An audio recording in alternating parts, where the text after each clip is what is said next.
बंगळुरूतली ही गर्दी नियंत्रणाबाहेर गेलेली आहे। आरसीबीच्या रॅलीमध्ये चेंगराचेंगरी झाली आणि मेट्रोमध्ये देखील तुफान गर्दी उसळलेली आहे। एरवीपेक्षा अधिक गर्दी ही बंगळुरू मेट्रोमध्ये पाहायला मिळते।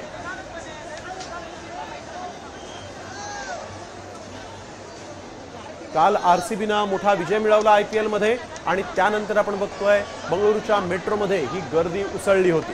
या गर्दीमध्ये आपण बघतोय की किती मोठ्या संख्येने लोक जे आहेत ते चिन्नास्वामी स्टेडियमच्या बाहेर जमले होते, आत जमले होते आणि आता 30 पेक्षा जास्त गंभीर जखमी असल्याची नोंद आता होतीये आणि त्यामध्ये मृतांचा आकडा वाढण्याची भीती प्रशासनाला आहे। आरसीबीच्या या रॅलीमध्ये चेंगराचेंगरी झालेली आहे, 7 जणांचा मृत्यू झालेला आहे। एक अतिशय धक्कादायक बातमी आपण बघतोय।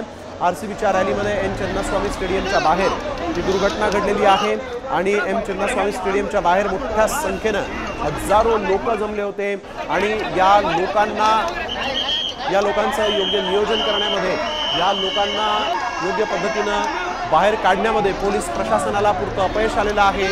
मेट्रोनं, गाड्यांनी, रस्त्यांनी, ट्रेननं, बसनं इथं लोक आले होते आणि आज मात्र आपण बघतोय की मेट्रो प्रशासनाचा देखील मेट्रोमध्ये देखील कशा पद्धतीनं गर्दी उसळली आणि त्या गर्दीमध्ये चेंगराचेंगरी होऊ शकते अशीच भीती आता व्यक्त होऊ लागलेली आहे। अतिशय धक्कादायक बातमी, आरसीबीच्या रॅलीमध्ये ही चेंगराचेंगरी झाली ज्यामध्ये 7 लोकांचा दुर्दैवी मृत्यू झालेला आहे। एक अतिशय धक्कादायक अशी ही बातमी आपण बघतोय। 7 जणांना आपला जीव गमवावा लागलाय।